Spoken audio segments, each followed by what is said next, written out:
Meus irmãos, boa noite, graça e paz do Senhor. Eu os convido a, nesse momento, ficarmos todos de pé. Nós vamos ler a uma só voz a chamada de oração, que está no Salmo 95, verso 6 e verso 7. Nós vamos ler esses dois versículos em uníssono, uma só voz, em que Deus nos chama para adorá-lo nessa noite. Salmo 95, verso 6 e verso 7. Vamos ler esse texto em uma só voz, em que Deus nos chama para adorar. Vinde, adoremos e prostremo-nos, ajoelhemos diante do Senhor que nos criou. Ele é o nosso Deus, e nós, povo do seu pasto, e ovelhas de sua mão. Vamos orar invocando o Senhor. Ó Deus bendito, Deus santo, Rei dos altos céus, é com um coração alegre que nos apresentamos ante ao trono da tua graça, por meio de Jesus Cristo, o novo e vivo caminho. Na verdade, jamais poderíamos fazê-lo se não fosse por Cristo. Afinal, é isso que o santo apóstolo diz, que não há nenhum outro mediador a não ser Jesus. Ele é o único mediador entre ti, ó Pai, que é santo, e nós, homens pecadores. Todos precisamos dessa mediação, e é através dela que nos achegamos a ti para adorar o teu santo nome. Certa vez no Éden nós pecamos e o Senhor nos afastou, mas lá naquela cruz o Senhor rasgou o véu e nos trouxe de volta, nos aceitou no seio da tua santa presença. E é com gratidão que podemos nos reunir como ovelhas da tua santa mão, do teu pasto, para te cultuar, Senhor. Sendo assim, eu te imploro que seja servido ao Senhor receber o culto das nossas mãos, porque mesmo que sejamos santificados para cultuá-lo, ainda há em nós pecado, e as nossas obras, como disse Isaías, são salpicadas por esse pecado, são como trapos de imundícia. Tenha misericórdia do teu povo nessa noite, sendo-nos propício, porque nós somos pecadores. E eu te imploro, além de receber o culto, que o Senhor possa abençoar de tal maneira que o Senhor abra os nossos olhos espirituais para vermos a maravilha da tua palavra, para que enxerguemos Cristo de maneira salvífica, de maneira transformadora para as nossas vidas. E como nós vimos hoje pela manhã, pecado, ó Deus, atrapalha o desejo intenso pela tua palavra. Por isso perdoa e cada vez mais mortifica o pecado no nosso coração, para que a palavra do Senhor seja para nós um leite genuíno, cheio de nutrientes espirituais, para fazer-nos crescer para a salvação que está em Cristo Jesus. E que este culto possa fazer isso conosco, porque este é o santo meio de graça que o Senhor nos deu. É no nome de Jesus que oramos. Amém. Ainda de pé, queridos irmãos, vamos abrir o Salmo de número 2, adorando Cristo como o nosso Rei. Salmo de número 2, nós vamos fazer leitura alternada deste salmo, todo ele, salmo de número 2. Nós veremos Cristo como ungido do Senhor, o Rei das nações. Salmo de número 2, leitura alternada. Por que se enfurecem os gentios e os povos imaginam coisas vãs? Os reis da terra se levantam e os príncipes conspiram contra o Senhor e contra o seu ungido, dizendo: rompamos os seus laços e sacudamos de nós as suas algemas. Diz aquele que habita nos céus, o Senhor zomba deles. Na sua ira, a seu tempo lhes há de falar, e no seu furor os confundirá. Eu, porém, constituí o meu rei sobre o meu santo monte Sião. Proclamarei o decreto do Senhor. Ele me disse: Tu és meu filho, eu hoje te gerei.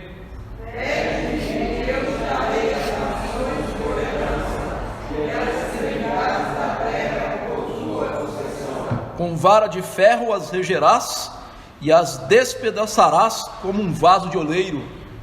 Agora, pois, talvez, sejam prudentes, deixai de ti, juízes da terra. Servi ao Senhor com temor e alegrai-vos nele com tremor.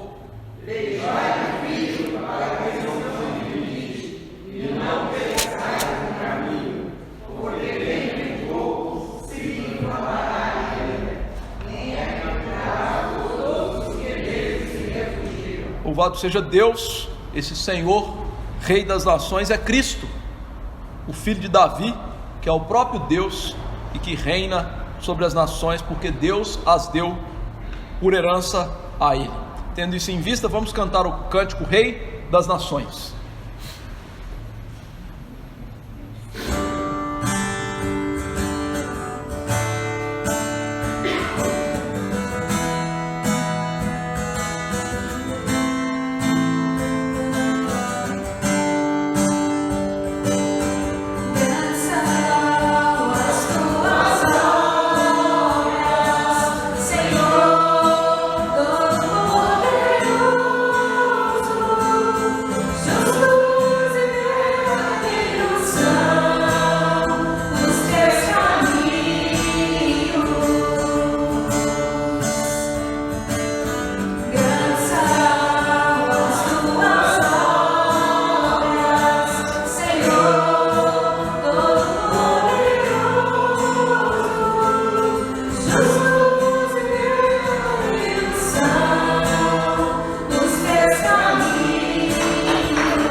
Sentar, queridos irmãos, nós vamos agora confessar os nossos pecados ao Senhor. Eu os convido a abrir as Escrituras em Romanos 3, e eu lerei do verso 9 até o fim deste capítulo. Romanos 3, verso 9 até o verso 31, eu farei essa leitura e peço aos irmãos que acompanhem com atenção. capítulo 3, verso 9 ao 31. Peço que os irmãos acompanhem nas Escrituras essa leitura. Que se conclui: temos nós qualquer vantagem?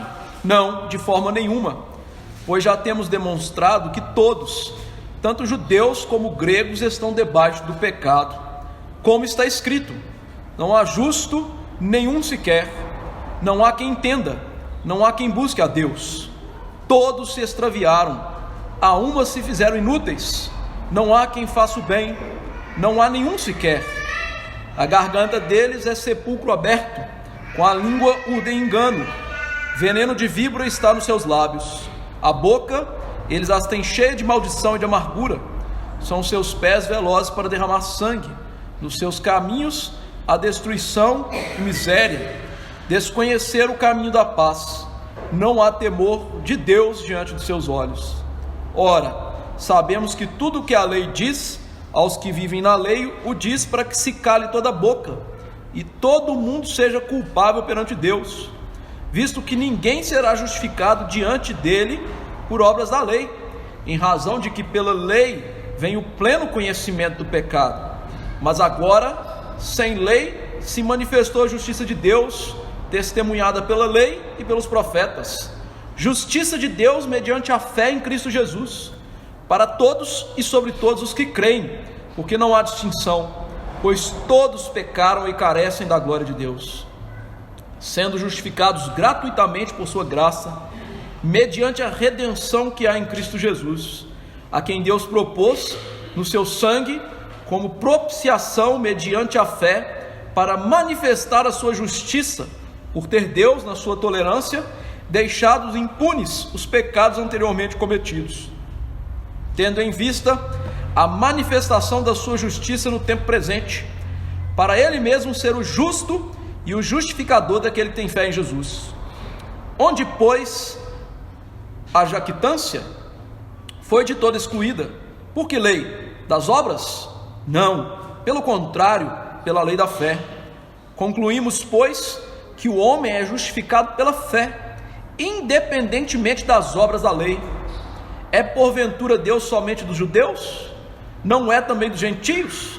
Sim, também dos gentios, visto que Deus é um só, o qual justificará por fé o circunciso e mediante a fé o incircunciso. Anulamos, pois, a lei pela fé? Não, de maneira nenhuma. Antes, confirmamos a lei. Esse é o centro do Evangelho. Paulo nos mostra que todo ser humano é pecador, todo ser humano está afastado de Deus, e todo ser humano não pode se salvar por aquilo que ele faz. Ele diz aí: ninguém pode ser justificado diante de Deus pelas obras da lei, por qualquer coisa que ele faça. Ainda que você viva uma vida que dê tudo aos pobres, seja frugal, piedoso, uma pessoa que ora, que lê a Bíblia, se não houver a justiça de Cristo em você, tudo isso vai ser usado na sua condenação. São atos sem fé, portanto pecaminosos. Mas Paulo diz: qual é a solução para isso então? A justiça que está em Jesus, que nós tomamos posse pela fé, quando cremos que Ele é o nosso Salvador. Esse é o Evangelho, o verdadeiro Evangelho, não de autossalvação, mas de alguém que morreu por nós para nos salvar. Tendo isso em vista, nós agora vamos confessar os nossos pecados, falar que nós somos pecadores, como esse texto nos ensina, mas também pedir a Deus perdão pela justiça de Jesus, por aquilo que Ele fez, morrer e ressuscitar, para que sejamos justos. Vamos orar silenciosamente, suplicando graça, suplicando perdão, suplicando a Ele que tenha misericórdia das nossas vidas. E depois eu peço à nossa irmã Sueli que nos eleve a Deus numa oração de confissão de pecados. Oremos silenciosamente.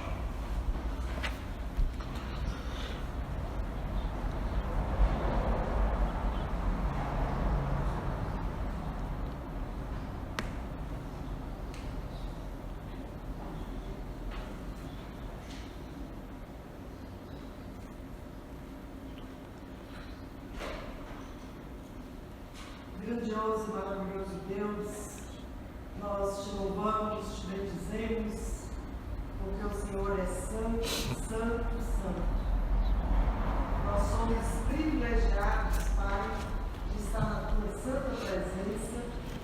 para juntos, ó Deus, confessarmos os nossos pecados, para que nós possamos assim ouvir a tua palavra, abrir os nossos corações e deixar que ela penetre no nosso ser, para que nós possamos ser praticantes dessa palavra tremenda que nos faz edificar as nossas vidas, nos faz crescer.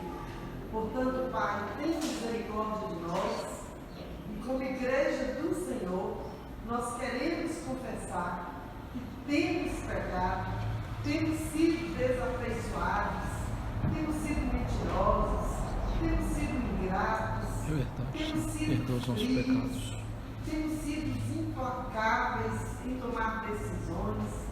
Ó Pai, tem misericórdia do teu povo, que nós venhamos a nos quedar completamente ao Senhor agora, que nós possamos, meu Deus, colocar para fora todo tipo de pecado que nós detectamos na nossa vida, para que realmente o teu sangue seja jorrado sobre cada um de nós, esse sangue que apaga pecados. Deus tem compaixão de cada um de nós.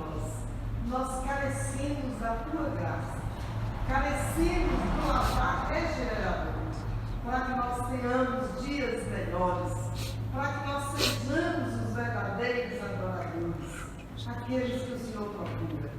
Deus, compadece de cada um de nós, Senhor. Nós queremos agora, meu Deus, agradecer ao Senhor já pelo perdão, porque a tua palavra diz que se confessarmos os nossos pecados, o Senhor é fiel e justo para nos perdoar e nos purificar de toda injustiça. Pai, é no nome de Jesus que nós oramos e já agradecemos, porque temos livre acesso ao teu trono de graça através do teu Filho Jesus. Nós oramos e agradecemos neste nome precioso e doce de Jesus. Amém. Amém. Vamos louvar a Deus por aquele que foi ungido como nenhum outro. Abramos o Salmo 45. Nós vamos ler de maneira alternada esse salmo, que fala daquele que foi ungido com o Espírito Santo como nenhum outro, que é o Senhor Jesus Cristo.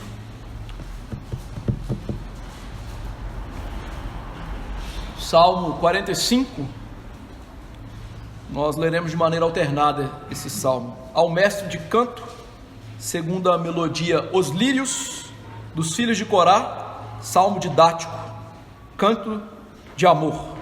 De boas palavras transborda o meu coração. Ao rei consagro o que compus, a minha língua é como a pena de habilidoso escritor.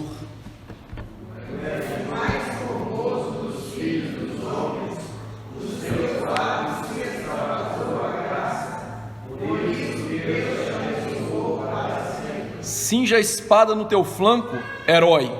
Cinge a tua glória e a tua majestade.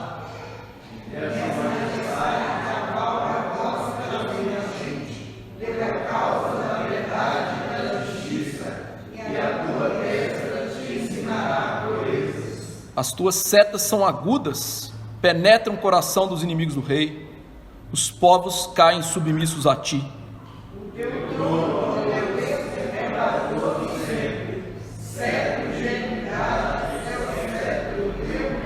Amas a justiça e odeias a iniquidade. Por isso Deus, o teu Deus, te ungiu com o óleo de alegria, como a nenhum dos teus companheiros.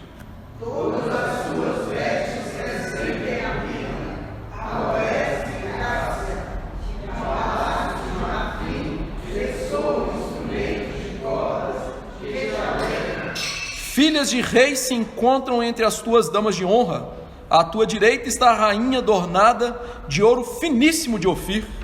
Meu filho, vê, dá atenção, esquece o teu povo e a casa de teu pai. Então o rei cobiçará a tua formosura, pois ele é o teu Senhor, e inclina-te perante ele. A ti virá a filha de Tiro, trazendo donações, os mais ricos do povo te pedirão favor. toda formosura é a filha do rei no interior do palácio. A sua vestidura é recamada de ouro.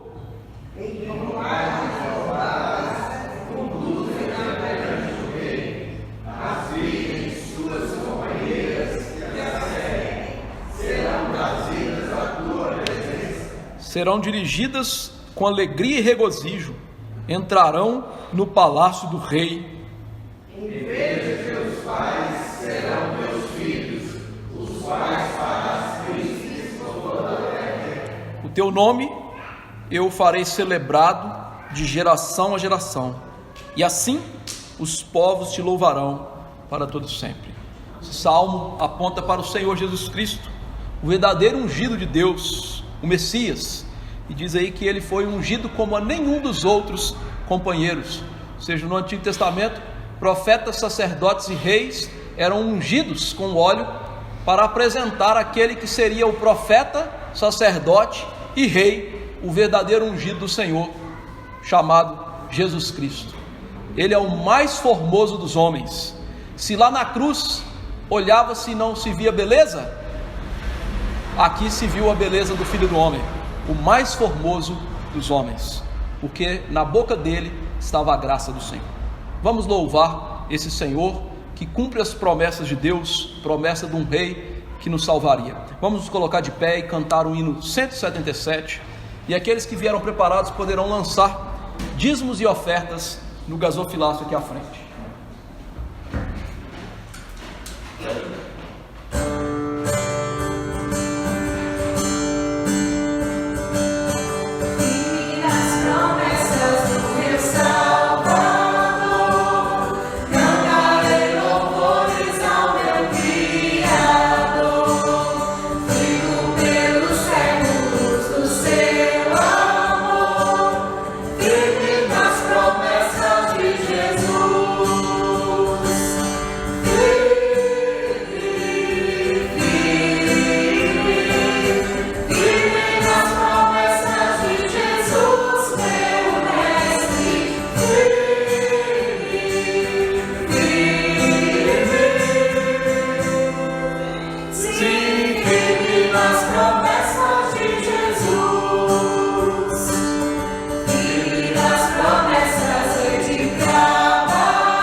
Brenda, por favor, nos eleve a Deus numa oração de gratidão.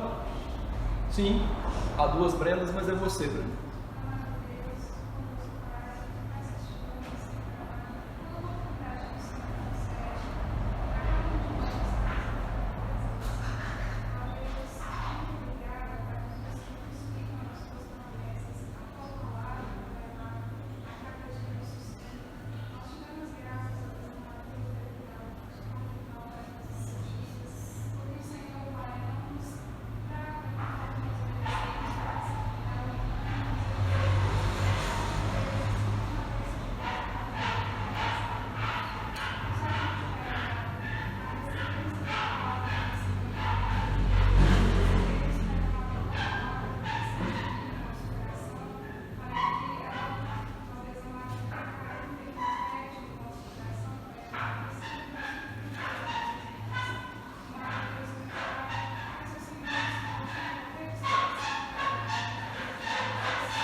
Amém. Podeis assentar, queridos irmãos?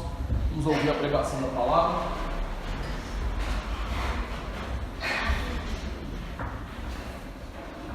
Os convido a abrir as Escrituras no Evangelho do Senhor segundo a narrativa de Marcos.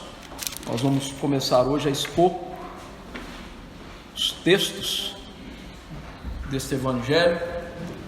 Na última semana nós fizemos a introdução ao Evangelho do Senhor segundo Marcos e agora vamos começar a expor, e hoje eu vou expor o primeiro versículo deste Evangelho.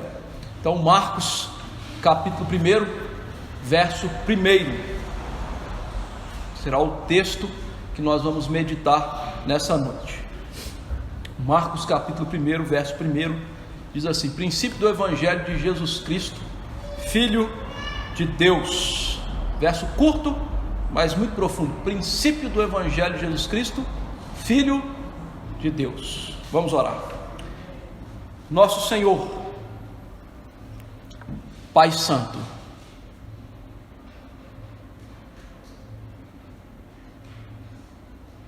cabe a nós o corar de vergonha, Senhor, porque muitas vezes nossos corações não estão afeitos à Tua palavra, porque muitas vezes não nos preparamos como vimos pela manhã para ouvir a Tua palavra. Nossos corações, nossas mentes estão, ó Deus, fixadas nas coisas comuns da vida.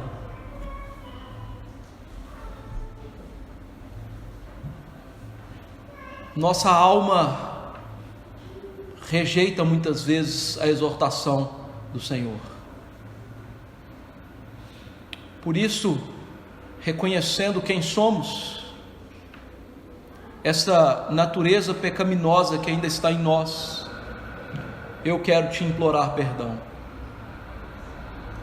porque sem esse perdão, sem, ó Deus, a ação do Teu Espírito também desvendando os nossos olhos, nós jamais diremos que vamos à alva para ver a salvação. E é isso que discorre a Tua palavra: se não disserem a lei e ao testemunho, jamais verão a alva.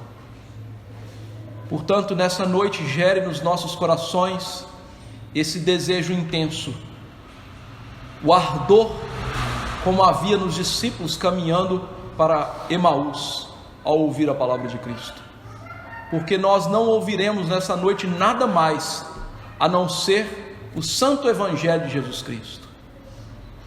E Deus, que o Senhor tenha misericórdia desse pecador que fala ao Teu santo povo. Eu preciso de sabedoria que vem do Senhor. E Tiago disse que todo aquele que a pede, recebe, porque o Senhor não impropera em relação à sabedoria. Peço também que o Senhor dê sabedoria aos Teus servos. Há uma responsabilidade naqueles que falam, mas também há uma responsabilidade naqueles que ouvem. que os nossos irmãos, ó Pai, estejam com corações nesse momento preparados para ouvir Tua palavra, que estejam, ó Deus, atentos ao ouvir a Tua voz, que sejam perseverantes ao ouvir a Tua voz, que sejam, ó Deus, bereanos ao ouvir as Escrituras, conferindo a palavra que sai da boca do anjo da igreja com a palavra profética registrada nas Sagradas Letras. Enfim, faça isso para o nosso bem, mas mais do que isso, faça isso para a glória do Teu nome. Não há nada mais imprescindível nesse mundo que, como disse o salmista, tributar a glória devida ao Teu nome e adorar-te, ó Pai, na beleza da Tua santidade, e que assim possamos fazer. E como veremos nesse Evangelho, que o Senhor cresça e nós venhamos a diminuir, que o Senhor seja exaltado e nós, homens, sejamos colocados no nosso devido lugar, aqueles que carecem da Tua graça. É em nome de Jesus que imploramos. Amém. Queridos, o que é o Evangelho? Na semana passada, na introdução desta narrativa de Marcos, nós vimos que a igreja tem passado momentos tortuosos, porque lhes falta o conhecimento do que é o Evangelho. O Evangelho, que não é Evangelho dos nossos dias, fala muito mais sobre as necessidades temporais do homem: saúde, riquezas, escolas, vestibulares, casamentos, namoros, do que sobre a real necessidade do ser humano. O Evangelho, que é o que nós vamos começar a aprender o que ele é, ele trata daquilo que é fundamental ao homem, aquilo que o homem não pode resolver por si mesmo, que é o problema do pecado. Veja que Marcos começa esse Evangelho, essa narrativa, de cara já nos mostrando um pouco do que é esse Evangelho. E este primeiro verso, que tão pequeno, mas tão profundo, vai ajudar-nos a ver todo o livro pela ótica correta. O que buscar nesse livro? O que é essa mensagem que nós tanto precisamos dela? Por isso, esse primeiro verso quer nos ensinar que o Evangelho é sobre Jesus, Deus Salvador, e o Evangelho vem de Jesus para nós pecadores. O Evangelho é sobre Jesus e o Evangelho é de Jesus para nós pecadores. O primeiro ponto do nosso sermão então é entender o que é o Evangelho.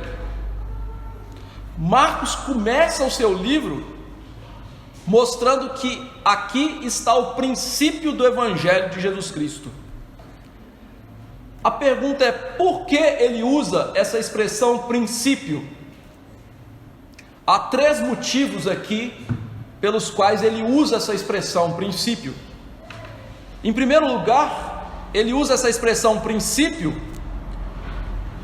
por causa daquilo que ele vai falar depois. Essa expressão princípio do Evangelho está diretamente ligada com o verso 2, conforme está escrito na profecias de Isaías.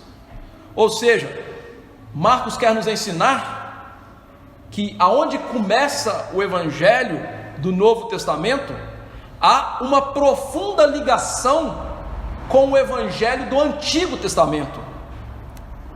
É muito comum nos nossos dias as pessoas entenderem que no Antigo Testamento nós temos a lei e no Novo Testamento nós temos o Evangelho, a graça.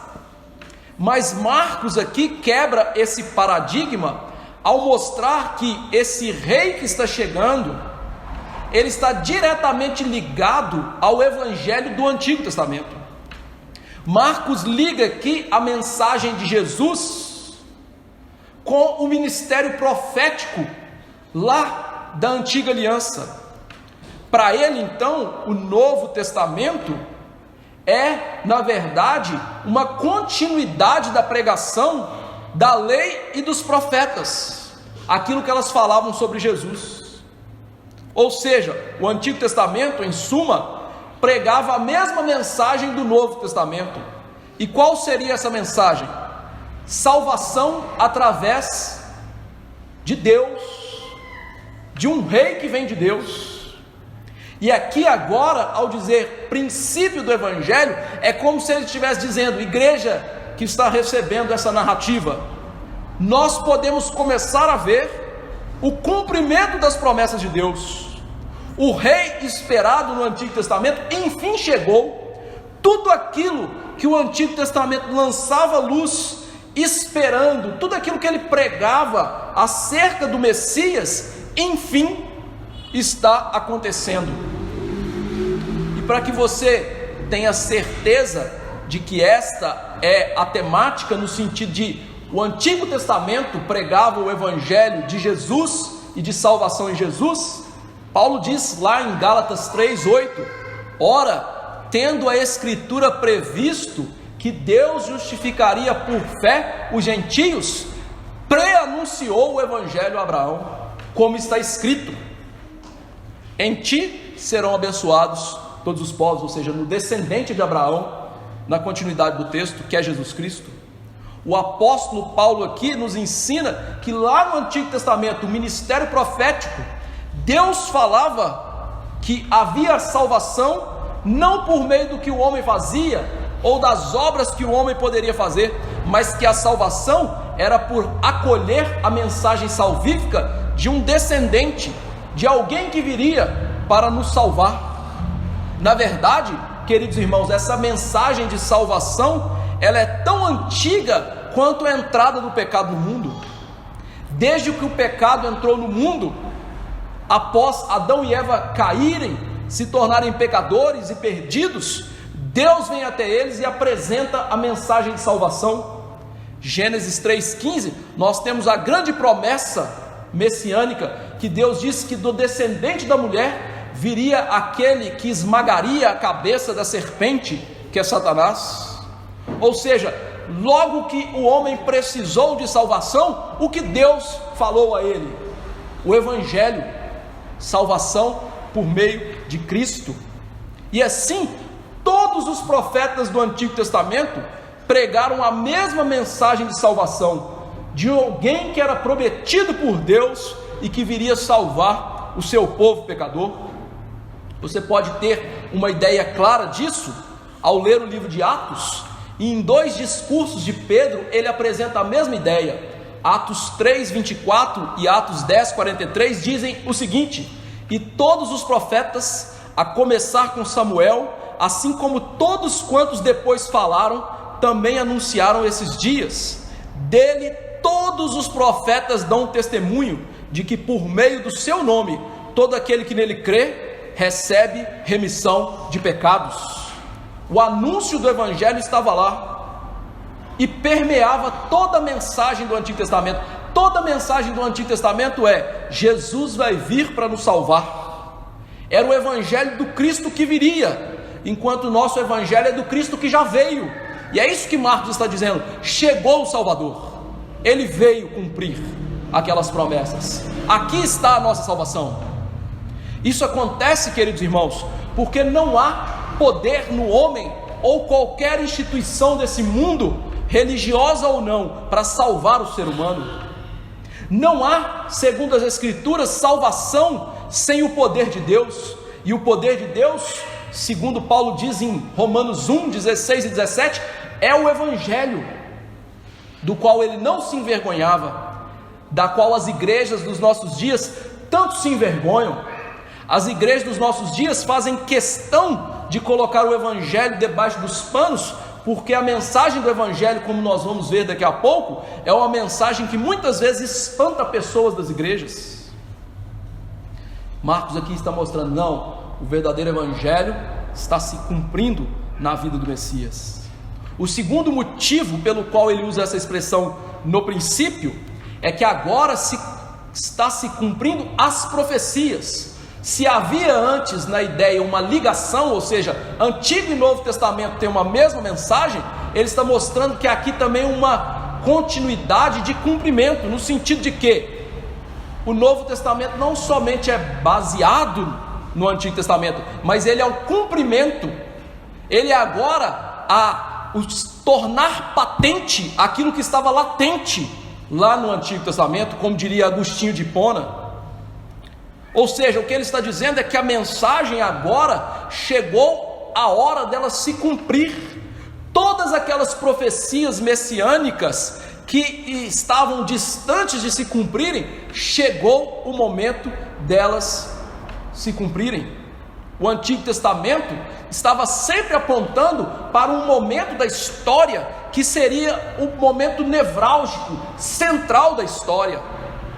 É interessante que nós olhamos para os nossos dias, né, com os nossos carros elétricos, com os celulares que a gente tem televisão neles, programas diversos neles, e a gente tem todo tipo de conformidade aí para trazer a nossa vida um pouco mais de conforto, né?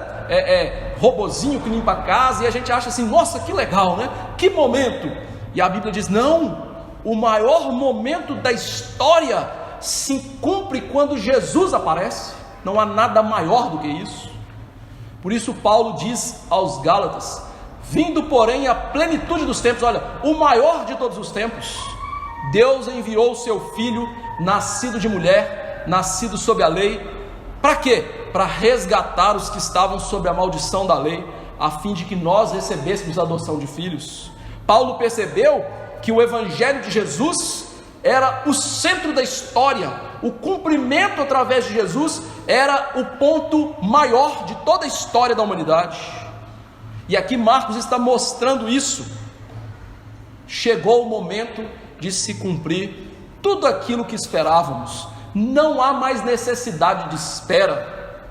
Imagine, queridos irmãos, o povo de Deus ter esperado tanto tempo pelo momento do cumprimento, e agora ele diz, chegou. Hoje nós pedimos coisas da China, né? E demora lá cerca de 3, 4 meses para chegar, né? Imagina aquela mercadoria, tanto que você quer, chegando na sua casa. Que alegria, não é mesmo? Mas nada se compara à alegria de receber o próprio Cristo chegando na terra. Ou seja, o Deus que se fez carne e cumpre as promessas. O terceiro motivo de Marcos usar essa expressão é porque ela está lá na Bíblia, no começo. O primeiro verso da Bíblia é: no princípio criou Deus. E nós bem sabemos que a obra de Cristo é uma nova criação. João diz em Apocalipse que em Cristo todas as coisas se fizeram novas. Essa expressão no princípio, que também é registrado no Evangelho do Senhor segundo João, no princípio era o verbo, indica essa postura teológica dos apóstolos e evangelistas interpretarem esse momento com o quê? O momento da nova criação chegou. Deus criou tudo perfeito, o homem fez questão de estragar as coisas, mas agora Deus está refazendo essas coisas, é uma nova criação, no princípio. Daí o fato de nós cultuarmos não mais no sábado, mas no domingo, que é o sábado cristão, o dia de descanso. Por quê? Porque em Cristo nós temos uma nova criação. Ele descansa da obra que ele fez no princípio. Jesus está começando a sua obra, a obra da redenção, a obra de trazer todas as coisas de novo à perfeição, por causa desse homem maldito que as destinou ao inferno, à condenação, ao fogo. Ele está começando a sua obra.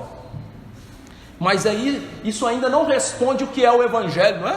O primeiro ponto é, o que é o Evangelho? É interessante que essa expressão Evangelho significa boas novas. No mundo romano, em primeiro lugar, essa expressão surgiu como uma recompensa de quem levava boas notícias. Então, se você fosse um mensageiro e você chegasse diante de uma pessoa trazendo uma boa notícia, você recebia uma recompensa. Você deve se lembrar, né, que no Antigo Testamento, certa vez, 2 mensageiros correram para ver quem chegaria primeiro para dar as boas novas ao rei. Por quê? Porque havia essa recompensa para quem trazia boas notícias.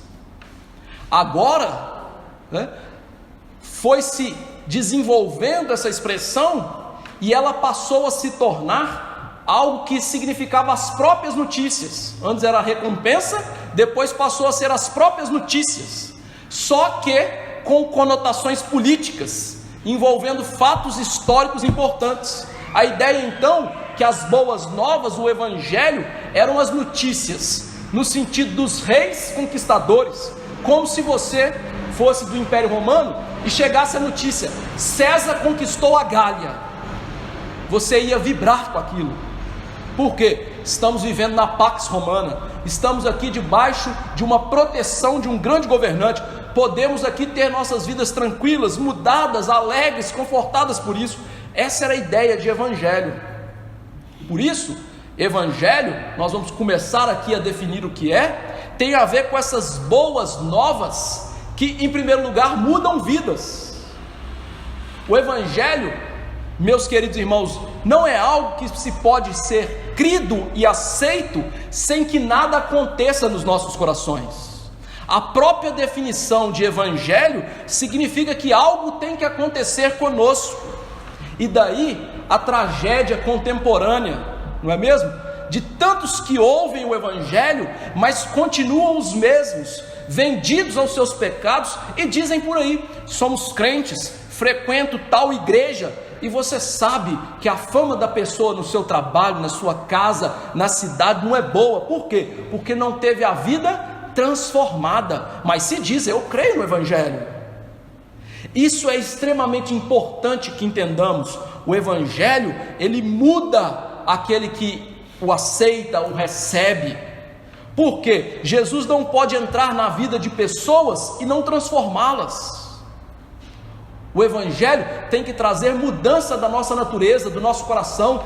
Ele traz mudanças, meus irmãos, não é no comportamento, é de dentro para fora. Primeiro se muda o interior, para depois se mudar o exterior. Jesus disse certa vez isso: pode uma árvore má dar bons frutos? De maneira nenhuma. Em primeiro lugar, a árvore tem que ser boa, ou seja, a raiz, o tronco, lá, seus vasos leitosos ali dentro, tem que ser bons para a árvore dar bons frutos. Ou seja, apontando para a necessidade de nós termos um tesouro bom no coração e desse tesouro bom tirarmos as boas obras. Ou seja, o evangelho é uma notícia que muda pessoas, transforma pessoas por causa do poder de Jesus. Além disso, o evangelho trata de notícias reais, não só no sentido de que vem do rei, mas reais no sentido que são fatos verdadeiros. Ou seja, aquilo que Marcos vai falar aqui, que é uma boa notícia, de fato aconteceu. É impossível que seja-se uma pessoa salva sem ela crer naquilo que a Bíblia fala verdadeiramente. É interessante que há um comentarista que eu gosto muito, que ele diz que logo no primeiro verso da Bíblia você vai separar de crentes de descrentes. Se a pessoa não pode fechar com o primeiro verso da Bíblia: no princípio criou Deus o céu e a terra, ele não pode fechar com o resto. Ou seja, se ele não crê que Deus é poderoso para criar o céu e a terra, como é que ele pode crer num Deus que vai salvar pessoas, mudar corações, que é muito mais difícil do que fazer o céu e a terra? É impossível. Ou seja, o evangelho é de fatos verdadeiros. O nosso mundo diz: não, esse Jesus aí que vocês falam, ele não é quem vocês falam. Nós afirmamos, asseveramos: Jesus é Deus, Jesus é o Criador, Jesus é o sustentador do universo. E eles dizem: não, Jesus é apenas um grande mestre moral, um profetinha lá da Galileia, que morreu e esconderam o corpo dele, e que ressuscitou só no coração dos discípulos, diriam os cristãos, entre aspas, liberais, porque não pode ser cristão quem não crê na ressurreição de Jesus. O evangelho é de fatos verdadeiros. Nós temos que crer que Jesus de fato é quem ele diz que ele é: o rei, aquele que desceu dos céus, o Deus que é um com o Pai. Temos que aceitar Jesus multiplicando pães e peixes, parando ventos e tempestades, curando cegos de nascença, coxos que jamais andaram, que mostra Jesus saindo do túmulo ao terceiro dia. Não poderia ser usada a palavra evangelho se Marcos não tratasse aqui de fatos verdadeiros. O mundo diz não, tudo isso é uma farsa. E a Bíblia diz, esta é a palavra de Deus, isso é a palavra da salvação, isso tem que ser verdadeiro. Afinal, Paulo disse, se Cristo não ressuscitou, é vã a nossa fé, e somos os mais infelizes de todos os homens. Por quê? Porque cremos numa mentira. Se tais atos não são verdadeiros, Jesus não pode salvar, e se Jesus não pode salvar, todas as pessoas têm que ir para o inferno. Ademais, essa palavra evangelho tem uma ligação intrínseca com a promessa de salvação do Antigo Testamento, como nós já vimos. Em Isaías 61 diz o seguinte: o Espírito do Senhor está sobre mim. Isso é o Messias falando, o Salvador falando, porque o Senhor me ungiu para pregar boas novas, o Evangelho, aos quebrantados. Enviou-me a curar os quebrantados de coração, a proclamar libertação aos cativos, óbvio, do pecado, e a pôr em liberdade os algemados, a pregoar o ano aceitável do Senhor e o dia da vingança do nosso Deus, a consolar os que choram e a pôr sobre os que em Sião estão de luto uma coroa de cinzas, óleo de alegria em vez de pranto, vestes de louvor em vez de espírito angustiado, a fim de que se chamem carvalhos de justiça, ser justificados pelo Senhor, plantados pelo Senhor para a sua glória. Evangelho é essa promessa de um Messias que tira de nós o grilhão do pecado, nos liberta do grilhão do pecado e nos leva a ter gozo da salvação em Deus. Ou seja, o Evangelho é a boa nova. Mas o que mais é o Evangelho? Aqui eu estou usando a definição de um grande teólogo dos nossos dias chamado Mark Dever, que escreveu um livro sobre igrejas saudáveis, e ele diz que não pode haver uma igreja saudável se essa igreja não sabe o que é o Evangelho. O que é o Evangelho? Ele diz, o Evangelho não fala que tudo está bem conosco. Quando você ouve essa expressão boas notícias, você pensa, está tudo bem, não é mesmo? Se você vai até o médico, e o médico fala assim, fulano, eu quero te dar boas notícias, você vai ouvir o quê? Olha, seu coração está bom, seu colesterol está controlado, o triglicéridos está em dia, né? A pressão está boa, check-up aqui não deu nada, boas notícias, não é? O Evangelho não é assim. Nós pensamos que o Evangelho é assim. Nós pensamos que a primeira coisa que o Evangelho fala é do amor de Deus, de que está tudo bem conosco, porque nossa tendência é essa, boa notícia significa realmente coisas boas, e aí a gente infere a partir disso que se é uma boa notícia, nós estamos bem, está tudo bem com o homem é bom por natureza, o homem não precisa da graça no sentido pleno para a sua salvação, porque tudo está bem com ele. Esse é o Evangelho, falso Evangelho, que pregam por aí os evangélicos dos nossos dias e os católicos, que dizem que o homem é bom por natureza. Mas a Bíblia não diz assim. A Bíblia não diz que o homem está um pouco doente. A Bíblia não diz que o homem foi um pouco afetado pelo pecado.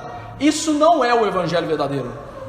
O verdadeiro Evangelho é uma boa notícia, mas que começa com as más notícias. É impossível que você veja Jesus como boa notícia para você e como seu Salvador, se você não ouvir primeiro a tragédia que é a sua vida. Porque Jesus disse, os sãos não precisam de médico. O que ele quis dizer? Aquele que acha que é bom, aquele que acha que está bem, ele jamais vai achar que precisa de mim para a salvação. E veja então que o Evangelho vai começar com más notícias. Eu vou te dar um exemplo. Imagine que você saiba que você nunca vai ter câncer na sua vida. E aí sai uma notícia do jornal: descobriram a cura do câncer. Aí você fala assim: e daí? Você não precisa daquilo. Ou imagine que você é multimilionário e alguém liga para você e fala assim: eu vou te dar R$150. E daí? O que vale isso? Nada. Por isso que a gente precisa ver a doença para ver a cura. Se você não vê que você é pecador, você jamais vai ver Jesus como Salvador. Você jamais vai acreditar que você precisa dele. Por isso o Evangelho começa com a notícia verdadeira de que o homem é mau, de que a salvação é dádiva de Deus. As más notícias têm que chegar antes, para as boas notícias as acompanharem. E a Bíblia não diz que o homem está um pouco doente, ela fala que o homem está morto. É bem pior estar morto do que um pouco doente, não é mesmo? A Bíblia fala isso em diversos lugares. Lá no começo, quando ela narra a queda humana, ela mostra um homem que antes andava com Deus, agora se esconde de Deus. Ela mostra um homem que agora acusa Deus: é a mulher que tu me deste. A Bíblia mostra que o homem foi separado de Deus e que não podia mais, por causa da santidade de Deus, se aproximar dele. Tanto que Gênesis 3 termina com uma nota tristonha de que Deus coloca anjos para que o homem jamais pudesse entrar no Éden para se aproximar dele. A Bíblia então ensina que um homem é biologicamente vivo, mas espiritualmente morto e diabolicamente ativo. A Bíblia diz que todos os homens, quando nascem, eles são filhos do diabo e só querem viver para o diabo. Talvez você pense assim: esse pastor é exagerado, né? Eu vou ler para você se não está escrito isso na Bíblia. Ele vos deu vida estando vós mortos nos vossos delitos e pecados. Então Paulo falou assim: vocês estão todos mortos, nos quais andastes outrora, segundo o curso deste mundo, ou seja, vocês são mundanos, segundo o príncipe da potestade do ar, ou seja, vocês andam segundo o caminho de Satanás, do espírito que agora atua nos filhos da desobediência, nos quais todos nós andamos outrora. Ele falando para crentes e como um crente, ele não era mais assim, segundo as inclinações da nossa carne, fazendo a vontade da carne e dos pensamentos, e éramos por natureza filhos da ira, ou seja, filhos do diabo debaixo da ira de Deus, como também todos os demais. Nós lemos aqui na liturgia, Paulo falando: não há quem entenda, não há quem busque a Deus, todos se extraviaram, todos se fizeram inúteis. Paulo está falando assim: gente, olhe para o homem, todos são inúteis, porque o homem foi criado para adorar, e ele não adora a Deus sem que Deus o mude. Olhe para o homem, todos estão perdidos, se extraviaram, precisam de um GPS divino para achar Deus. Bobagem essa de dizer que o mundo está com sede da palavra e que o mundo busca a Deus. Isso é a maior mentira que missionário bobo quer dizer para você. A Bíblia não diz isso. A Bíblia diz que o homem odeia a Deus. Essa é a verdade. A descrição bíblica do homem é que o homem é completamente inimigo de Deus. Está lá em Romanos 5,10. Nós éramos inimigos de Deus. E o Evangelho tem que começar aqui. Se você não entende que você é isso, se você não chega à conclusão de que você é esse pecador, jamais você vai ser salvo. E aí as pessoas dizem: mas pastor, a Bíblia diz que Deus é amor. Por isso, em segundo lugar, o Evangelho fala que Deus não é somente amor. Sim, a Bíblia diz que Deus é amor, mas o Deus da Bíblia não é somente amor. A Bíblia fala que Deus é amor, e ela fala de um Deus que ama seres humanos pecadores lá na eternidade, como está em Jeremias 31:3. Com amor eterno vos amei, com benignidade vos atraí. Sim, a Bíblia fala do amor de Deus, mas a Bíblia fala de um Deus que é justo. A Bíblia fala de um Deus que condena o pecado através da sua justiça, porque Ele não pode tolerar injustiça. O pecado não pode ser deixado impune. É interessante que as pessoas hoje que dizem que Deus não pode ser bom e condenar pessoas ao inferno são completamente ignorantes. Vou te dar um exemplo simples. Imagine que você julgue uma pessoa como um bom juiz, e esse juiz então recebe diante dele um assassino. Esse assassino entrou na sua casa e matou seus familiares, estuprou seus familiares e comeu seus familiares na sua frente. Tá bom? Aí você vai para a audiência e o juiz vira e fala assim: fulano, você é bom, pode ir embora. Esse juiz é bom? Ele é bom se ele punir, não é? Percebe que a idiotice do mundo é dizer Deus não pode ser bom e punir o pecado? Pelo contrário, amigo, Deus tem que punir o pecado para ser bom. Se ele não punir o pecado, ele não é Deus, ele não é bom. Percebe o quanto as pessoas se enganam, o quanto Satanás perverte a mensagem para trazer uma blasfêmia dessa, uma basófia dessa em relação à palavra de Deus? Gente, a Bíblia mostra claramente: Deus é o juiz de toda a terra, e Ele pune pecados com a sua ira, naquilo que nós chamamos de morte eterna ou inferno. E eu vou ler alguns textos para você mais uma vez não pensar que eu estou sendo exagerado. Diz 2 Pedro 2,4: ora, se Deus não poupou anjos quando pecaram, antes precipitando-os no inferno, os entregou a abismo de trevas, reservando para juízo. Anjos pecaram e foram para o inferno. Não temais os que matam o corpo e não podem matar a alma. Temei antes aquele que pode fazer perecer no inferno tanto a alma quanto o corpo. Mateus 10, 28, fala de Jesus. Perecer no inferno a alma e o corpo. E mais uma vez, a Bíblia termina sobre o juízo final dizendo o seguinte: então a morte e o inferno foram lançados no lago de fogo. Figura aqui da punição eterna. Esta é a segunda morte, o lago de fogo, mostrando que todos ímpios que não aceitam o Senhor como seu Salvador serão lançados no inferno para todo sempre. Então o Evangelho não fala assim: Deus é amor, todos vão ser salvos. O Evangelho fala: não, Deus é um Deus justo que pune pecados, e Ele vai punir pecados. E a única maneira dele não punir o pecado em você, lançando no inferno, é que você receba Cristo como único e suficiente Salvador das suas vidas. Porque quando você o faz, Ele puniu o pecado seu em Cristo Jesus e pode acolhê-lo para a salvação.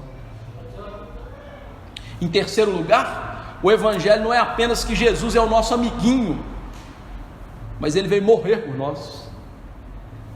Hoje os cristãos dizem: Jesus é o nosso amigo. Sim, a Bíblia de fato fala Jesus é o nosso amigo, mas a Bíblia diz que Jesus é mais do que o nosso amigo. Afinal, o Evangelho de João termina com Jesus falando: eu vos chamava amigos, agora eu vos chamo irmãos. Vou para o nosso Pai, o meu Pai e o vosso Pai, ou seja, o nosso Pai. Mas a Bíblia fala de Jesus como nosso irmão e amigo? Sim, mas ela mostra mais do que isso acerca de Jesus. As pessoas, sabem, queridos irmãos, se fiam nessa realidade de que Jesus é o nosso amiguinho e se esquecem da profundidade do que Jesus veio fazer. Como vimos, Jesus veio para receber a punição do pecado do seu povo. Se nós somos salvos, Deus tem que punir o pecado. Ele não é o juiz que vai deixar o criminoso embora, e Ele vai punir esse pecado em Jesus. Muitas pessoas serão salvas, mas para isso, Deus não poderia perdoar-nos simplesmente dizendo: eu os perdoo, pode ir embora assassino, pode ir embora adúltero, pode ir embora ladrão, pode ir embora mentiroso. Não, Ele tem que pegar aquele que é o nosso Salvador e levá-lo até a cruz e lá despejar toda a ira sobre ele. Por isso, Jesus foi visto por João como o Cordeiro de Deus que tira o pecado do mundo. Ou seja, Jesus é mais do que o amigo, Ele é o Cordeiro que morre por nós, para manter a justiça de Deus, porque Deus jamais pode perdoar pecados sem a devida punição. Se ele o fizesse, ele seria injusto, ele seria o juiz do nosso exemplo. Mas para manter a sua justiça e para poder nos dar justiça, Jesus tinha que nos substituir na morte eterna. E esse é o centro do Evangelho. O centro do Evangelho é: Jesus morreu para nós pecadores, para que nós não sofrêssemos a morte eterna. Ele nos livrou da ira vindoura. E é isso que Paulo diz no texto de Romanos que nós lemos, e eu vou ler de novo: sendo justificados gratuitamente por sua graça, mediante a redenção que há em Cristo Jesus, a quem Deus propôs no seu sangue, como propiciação mediante a fé, para manifestar a sua justiça, por ter Deus na sua tolerância deixado impunes os pecados anteriormente cometidos, tendo em vista a manifestação da sua justiça no tempo presente, para ele mesmo ser o justo e o justificador daquele que tem fé em Jesus. Paulo está dizendo, lá no Antigo Testamento, pessoas foram salvas pela fé, mas Deus não havia punido o pecado. Aqui, pessoas são salvas pela fé, mas Deus então tem que punir o pecado, e Ele fez isso em Jesus, e por isso Ele é justo, que Ele pune o pecado, e Ele é o justificador, porque Ele nos dá a justiça de Jesus. Paulo entendeu o Evangelho perfeitamente. O Evangelho é: Jesus é a justiça de Deus, é nele que nós somos perdoados. Não há perdão sem cruz, não há perdão sem derramamento de sangue. Por isso, Paulo diz aos Colossenses: o escrito da dívida foi encravado naquela cruz do Calvário. Nossa dívida, dívida dos nossos pecados, dívida eterna que jamais pagaríamos em relação a um Deus eterno, mas foi lá um Deus homem, Deus eterno, homem perfeito, e morreu por nós e pagou a dívida eterna. Esse é o verdadeiro Evangelho. E esse, irmãos, é o Evangelho que confessa então Jesus não como nosso amiguinho de escola, mas um Jesus como Senhor.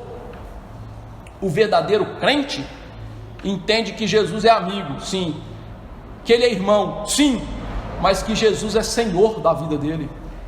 Esta é a confissão da salvação.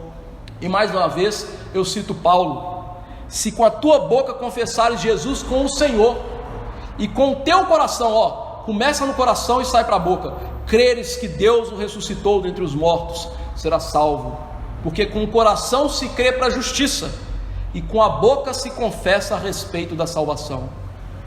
Crê da justiça de Deus e confessa a justiça de Deus.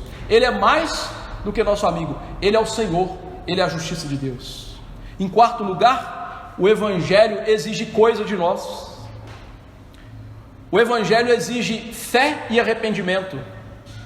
Para verdadeiras transformações, não basta dizer: eu conheço o Evangelho, eu creio no Evangelho. A verdade é que o Evangelho exige atitudes, respostas adequadas em relação a ele. E a resposta que a Bíblia ensina, e que nós vamos ver aqui, que era a pregação de João Batista e a pregação de Jesus, nós vamos continuar vendo isso em Marcos, é: arrependei-vos e crede no Evangelho. O que é esse tal de arrependimento?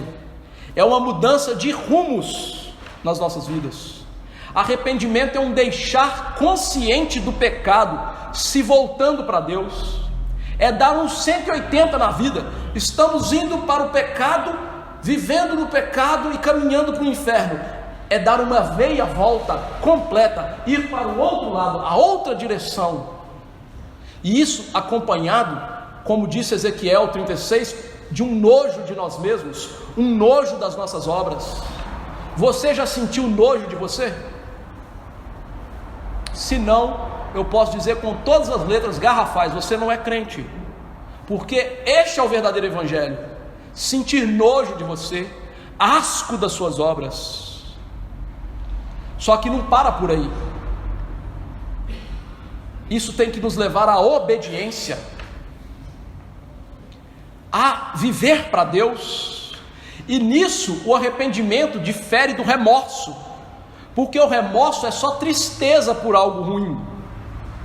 É como alguém que toma uma multa de trânsito e fica triste porque tomou a multa de trânsito, mas continua desobedecendo a lei de maneira sorrateira. e fica feliz porque não é pego. Isso não é arrependimento, isso é remorso.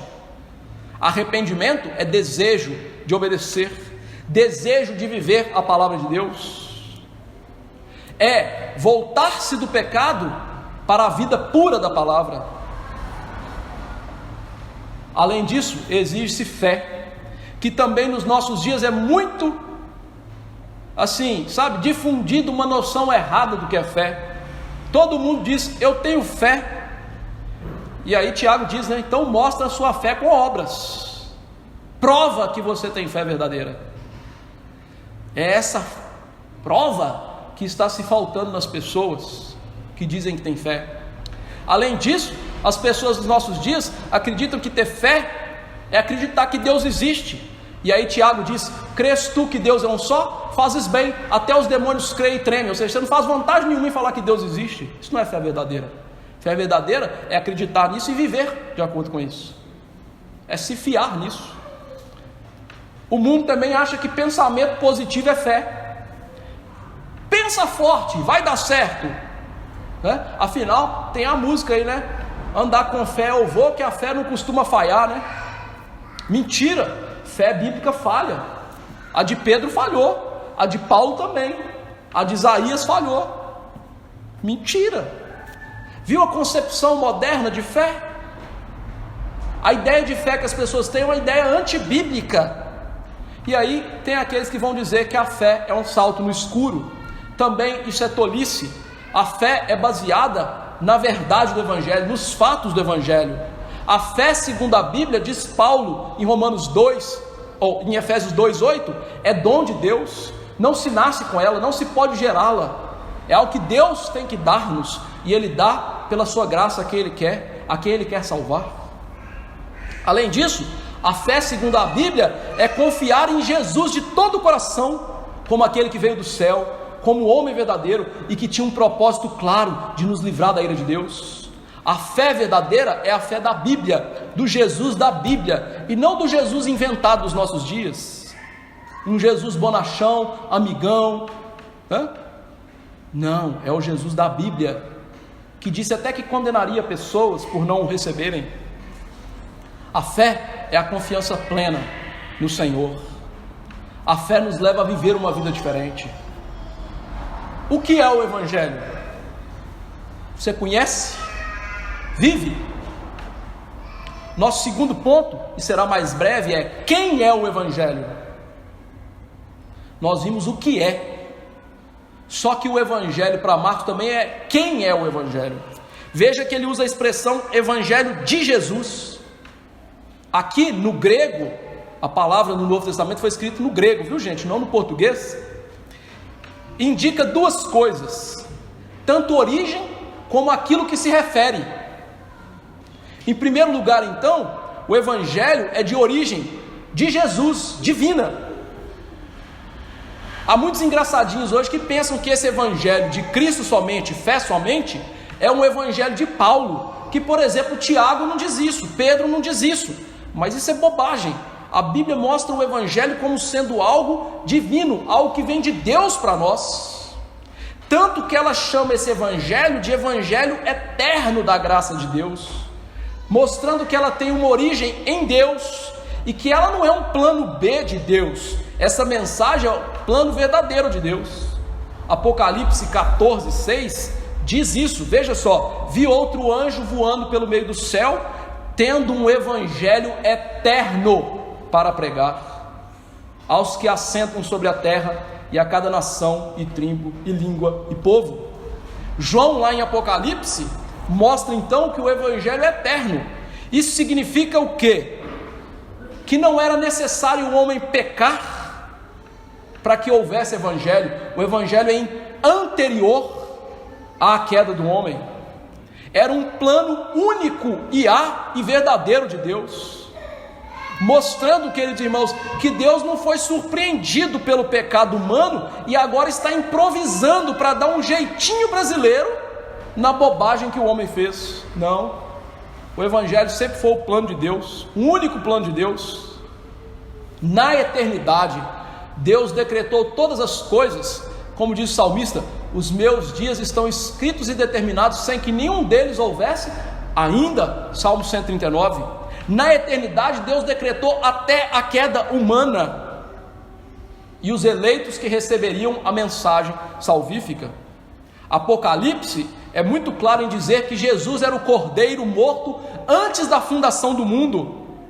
Olha, se ele era o cordeiro morto antes da fundação do mundo, e ele ia morrer por pecado de pessoas, logo, essa mensagem é anterior ao pecado. É só usar o tique e o teco que Deus te deu.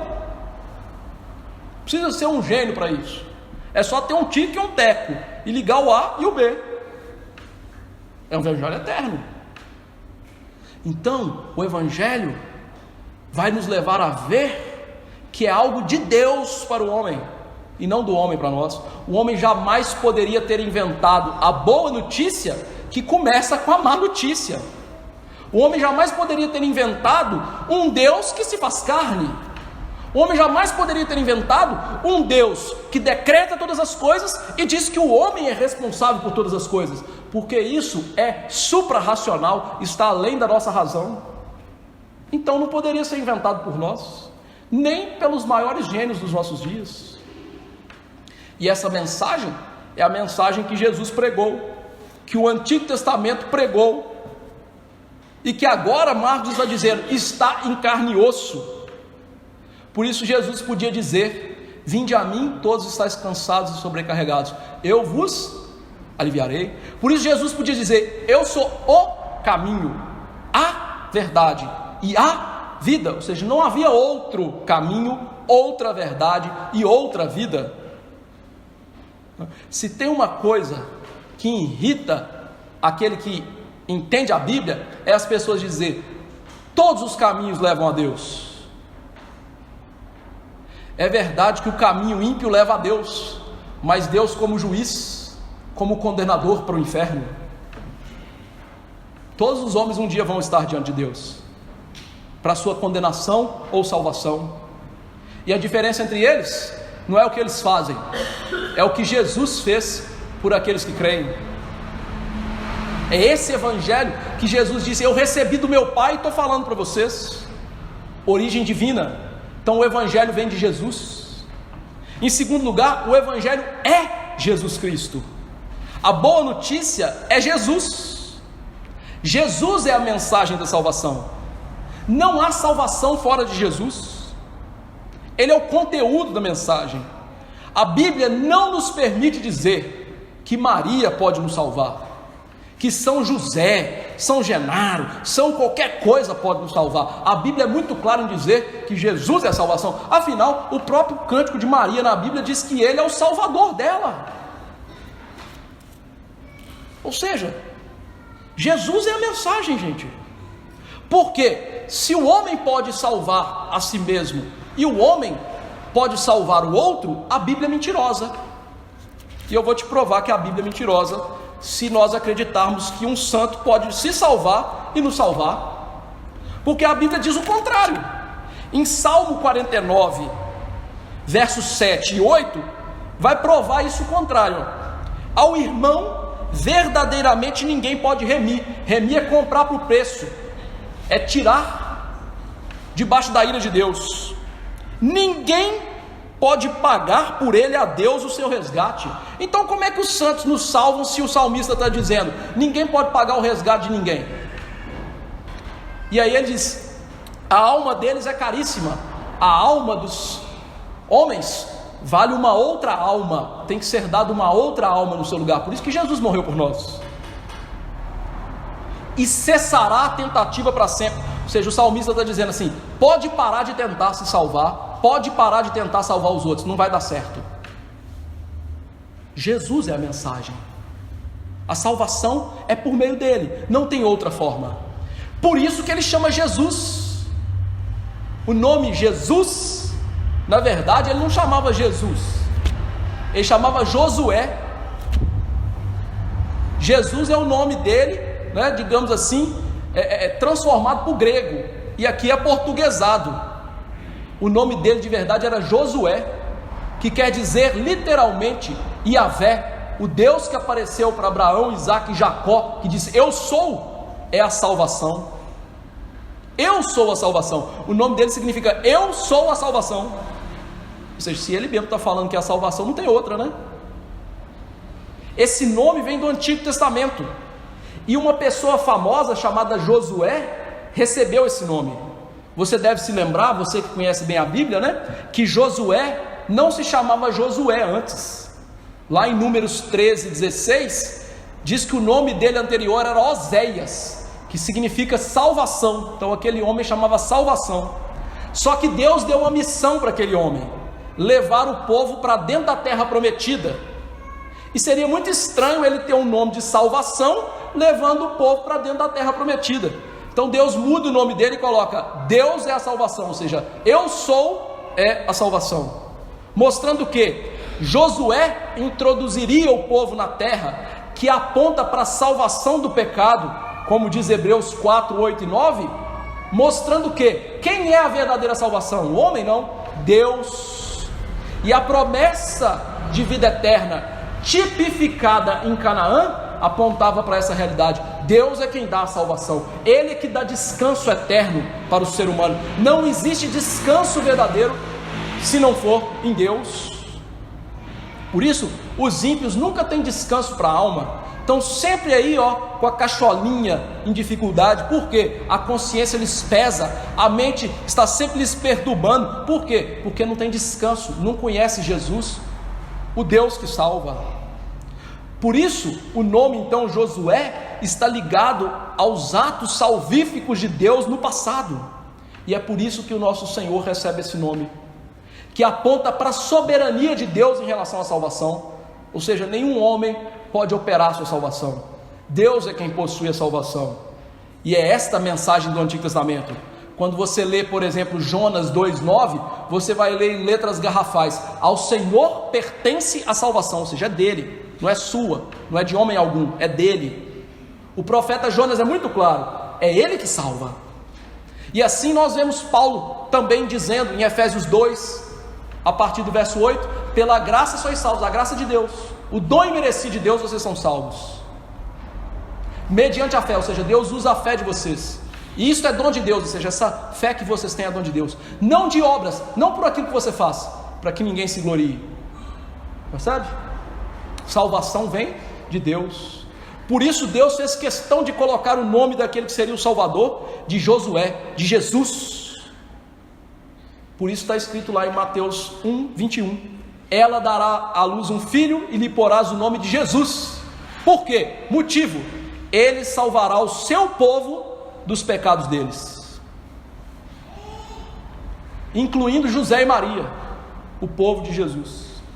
O texto mostra muito claro: o nome dele é por causa que ele é o Salvador. Depois Marcos nos mostra que Jesus é o Cristo. Jesus Cristo. Cristo aqui é um título para o nome próprio Jesus. Significa literalmente o Messias. Pedro, mais adiante nesse evangelho, diz: tu és o Cristo. Ou seja, não existe outro Cristo, o Senhor é o único que existe. E essa palavra Cristo é a tradução do hebraico Messias, e ambas significam uma única coisa: um ungido. Significa que o Salvador é um ungido de Deus. Pastores ignorantes, que dizem: não toques no ungido do Senhor. Olha, ninguém pode tocar no ungido do Senhor, que é Cristo. Ele está nos céus, ele governa os céus e a terra. Que insanidade! O Salmo 2 que nós lemos diz: os reis da terra se levantam e os príncipes conspiram contra o Senhor e contra o seu ungido, seu Cristo, seu Messias. E aí diz o quê? O Senhor ri no céu e zomba deles, porque ele é ungido, ele é aquele que tem todo o poder de Deus. Esse termo ungido aponta para o Antigo Testamento, em que Deus estava nos lançando setas em quem seria o Salvador, através da unção dos profetas, sacerdotes e reis.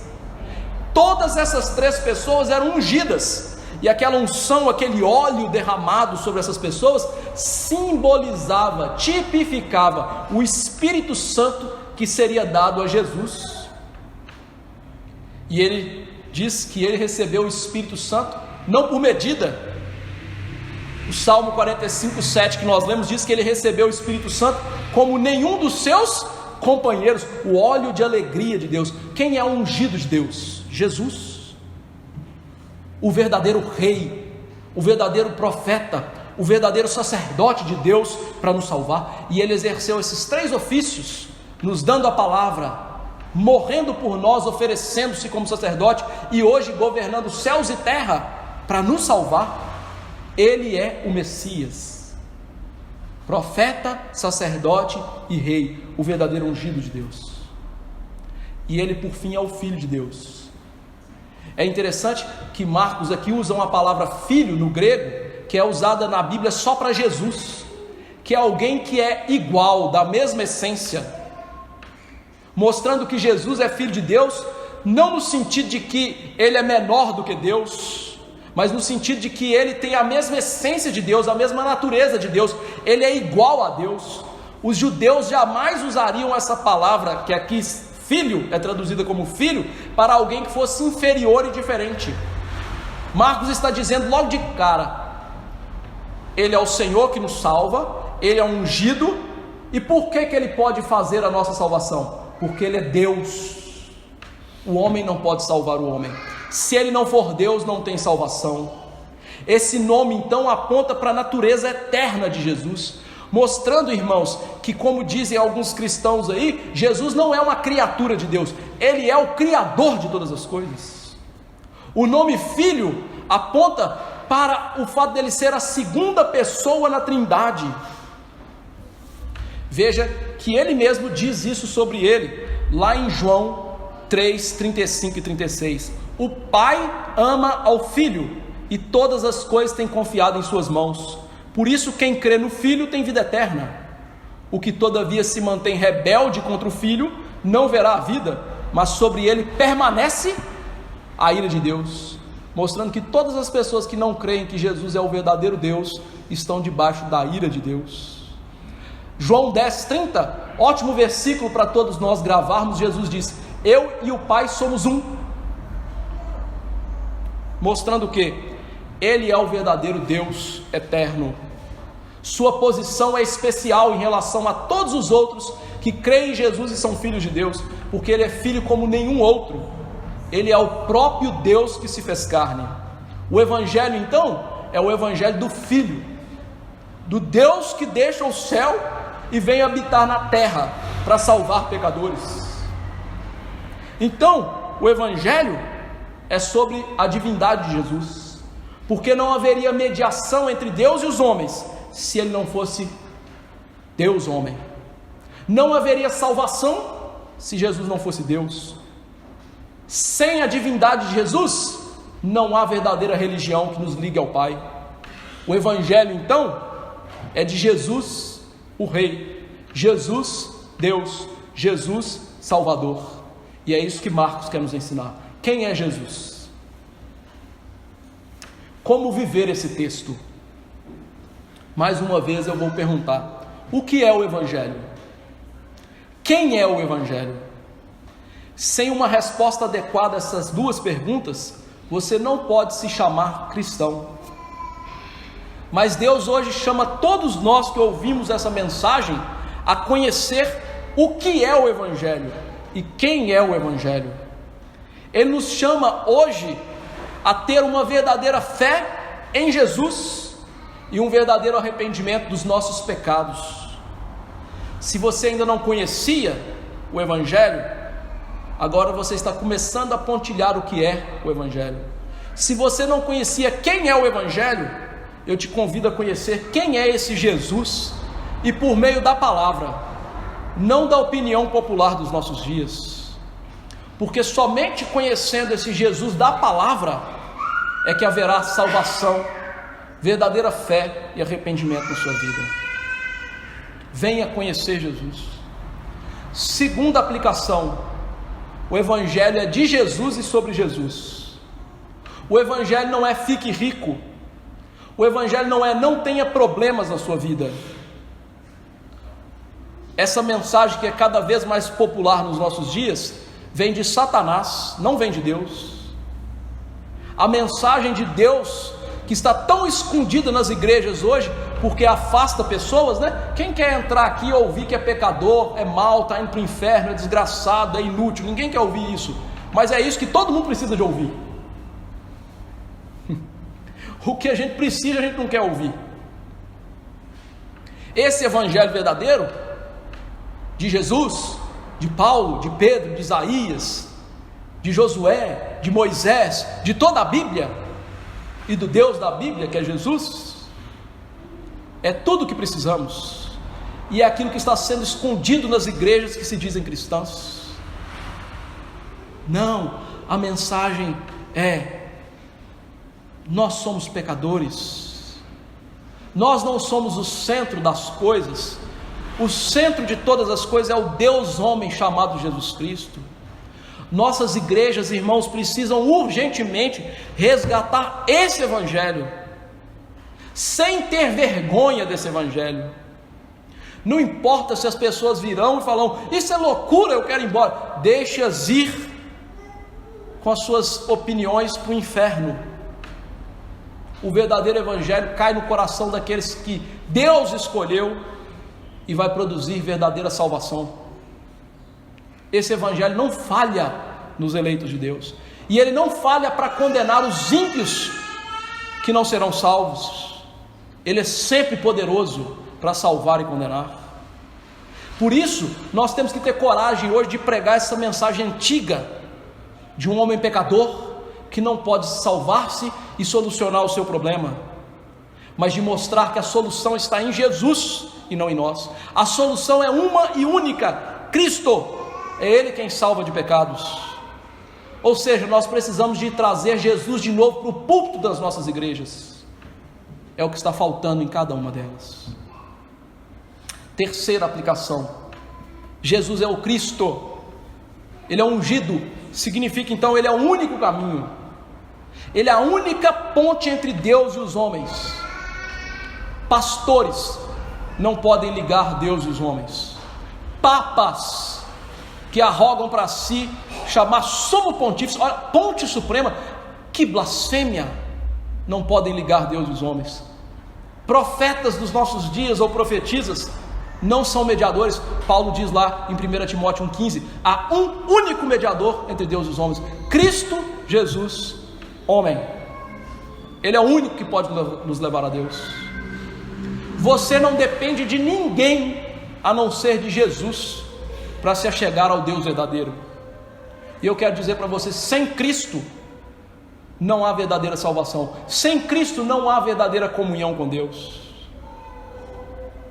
E essa salvação não é Cristo mais alguma coisa, como se você pudesse acrescentar algo a quem Jesus é e ao que Jesus fez, que foi morrer por você.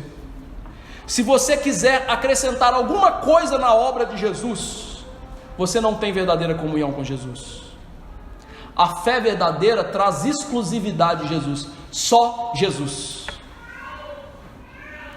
Quarta aplicação: então nós somos chamados a olhar para Jesus e nos arrepender dos nossos pecados.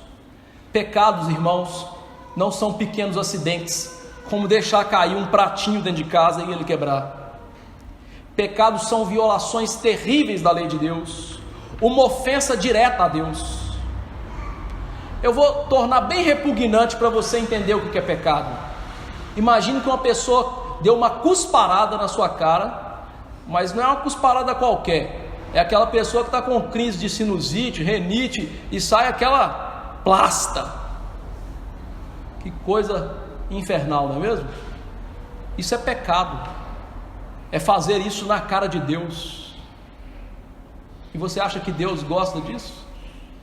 Você gostaria que isso acontecesse com você? Não. Por isso, verdadeiro arrependimento é entristecer-se profundamente pelo pecado, é entender que o pecado levou Jesus para a cruz, o Deus que fez carne e teve que morrer. E nós devemos deixar então a prática do pecado, nos voltar para a prática da verdadeira obediência das Escrituras. Meus irmãos, como eu disse, a fé verdadeira não é Cristo e mais alguma coisa para a nossa salvação. Ninguém vai entrar no céu pelas coisas que faz, ou seja, não é o que você faz, é o que Jesus fez. Mas também ninguém pode entrar no céu sem obedecer a Jesus, porque a obediência de Jesus é a prova da salvação. Ele diz: aquele que me ama é aquele que tem os meus mandamentos e os guarda. O autor de Hebreus diz: sem santificação ninguém verá a Deus. Por isso, obediência é imprescindível, e sem obediência nós temos apenas remorso e hipocrisia. O evangelho de verdade muda vidas. Quinta aplicação: o evangelho é uma notícia real. Como eu disse, ela vem do rei, mas ela é uma notícia real. Por quê? Porque é verdadeiro aquilo que é dito na palavra. Se não fosse baseado em fatos verdadeiros, nós seríamos tolos, bobos de acreditar nisso, e os apóstolos mais idiotas ainda, por morrer por uma mensagem falsa, do qual eles estavam ali vendo tudo o que estava acontecendo, né? Ou seja, eles seriam testemunhas oculares idiotas, sem cérebro, porque eles morreriam por uma coisa que eles viram que era mentira. Não, o evangelho é verdadeiro, é baseado em fatos, tanto que eles deram a sua vida por isso. Você morreria por uma mentira que você tem certeza que é mentira? Isso é tolice. Eles não fizeram isso. Por isso, mesmo os feitos mais fantásticos narrados aqui, como Jesus multiplicar pãezinhos e peixinhos para alimentar multidões, é verdadeiro esse fato. Jesus andando sobre as águas, é verdadeiro. Jesus curando pessoas, é verdadeiro. Jesus expulsando demônios, verdadeiro. Isso não foi inventado, isso realmente aconteceu, e é importante que eu e você possamos dizer: isto tudo é verdade, eu creio nisso, e minha salvação depende disso. E quando nós fizermos isso, a única atitude apropriada que vai nos restar é ajoelhar diante de Cristo e adorá-lo, porque nós veremos o Cristo do Evangelho como verdadeiro Deus. E sexta e última aplicação: fale esse Evangelho que eu preguei para vocês. Muitas pessoas hoje dizem assim: eu estou evangelizando, pastor. É mesmo, irmão? Como é que você evangeliza? Eu chego para a pessoa e falo assim: Jesus te ama. Meu irmão, você está mentindo para essa pessoa. Pare de mentir, deixe de ser filho do diabo. O evangelho não começa com o amor de Jesus, o evangelho começa com a ira de Jesus sobre pecadores. Nós não lemos lá João 3,36? Sobre eles permanece a ira? Permanece, não é vai chegar, não é permanece, já está debaixo da ira de Deus. O evangelho começa para você falar para as pessoas quem de fato elas são. Não é falar para elas assim: você é bonzinho, você merece o céu. É falar para elas: você é malzinho, você está indo para o inferno. Pare de enganar pessoas. As nossas igrejas hoje deveriam entender isso, e entender que não adianta nada ter um monte de gente na igreja enganada e indo para o inferno. O que adianta você lotar um trem e mandar todo mundo para o abismo, se ele não chegar no destino? Nada. O que adianta lotar a igreja com uma falsa mensagem, mandando um monte de gente enganada para o inferno? Nada. Isso é palha, vai ser queimado, como disse Paulo. Então, vai evangelizar? Prega a verdade, fala com a pessoa a verdade, com jeitinho, com tato, mas fale a verdade. Tempere as suas palavras com sal, palavras que transmitem graça. Diga para elas quem elas são, mas diga para elas também que tem solução para o que elas são. A solução é Jesus. Esse é o verdadeiro evangelho. Vamos nos colocar de pé e suplicar graça de Deus sobre as nossas vidas.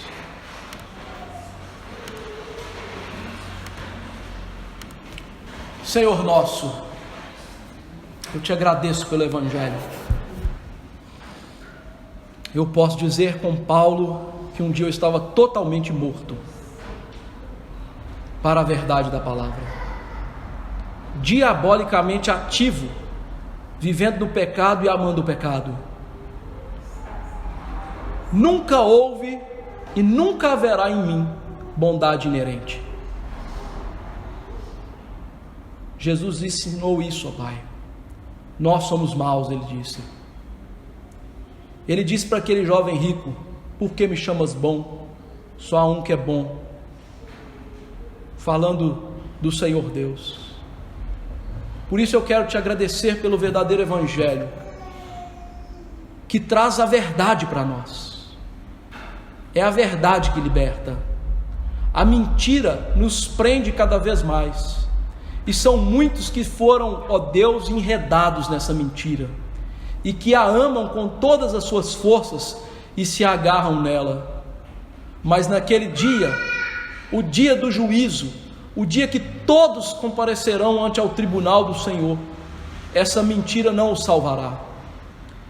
Por isso eu quero te agradecer, porque o Senhor salvou os teus eleitos por pura graça, porque todos nós nos agarrávamos a essa mentira, todos nós éramos desviados do Senhor, todos nós amávamos o nosso pai anterior, que era Satanás, e o Senhor mudou isso de maneira tão linda nas nossas vidas, fazendo com que a luz da alva nascesse e agora cresça cada vez mais no nosso coração.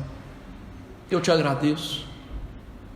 Gere em nós a verdadeira gratidão pelo Deus eterno, teu Filho, que se fez homem para morrer por nós.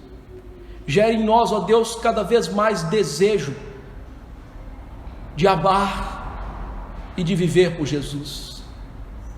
Gere em nós, ó Deus, cada vez mais nojo dos nossos pecados, cada vez mais interesse santo em cumprir a tua santa lei, e nos dê a graça, ó Deus, de viver todos os dias esse Evangelho, que todos os dias venhamos a nos despir do nosso orgulho e nos apresentar a Ti com um corar de vergonha, confessando quem somos e que merecíamos a Tua ira, mas confessar também Jesus como Senhor e o nosso Salvador, e nisso nos firmar e regozijar, e daí tirar um bom tesouro, produzindo frutos dignos do arrependimento que o Senhor derramou nas nossas vidas. A fé que temos é do Senhor, o arrependimento que temos também é do Senhor. Louvado seja o teu nome por isso. Ó Deus, abençoe para que essa igreja pregue e viva o verdadeiro Evangelho. Abençoe para que a tua igreja na face da terra volte a essa mensagem salvífica, creia nessa mensagem salvífica, viva essa mensagem salvífica. Que vergonha a nossa, Deus! O nome do Senhor é blasfemado entre os ímpios, entre os gentios, por nossa causa. Tenha misericórdia da tua igreja, trazendo para os púlpitos pastores fiéis que pregam a verdade, mesmo que isso doa neles em primeiro lugar e depois nos seus filhos espirituais. Mas nisso consiste a nossa salvação, e nisto consiste a tua glória.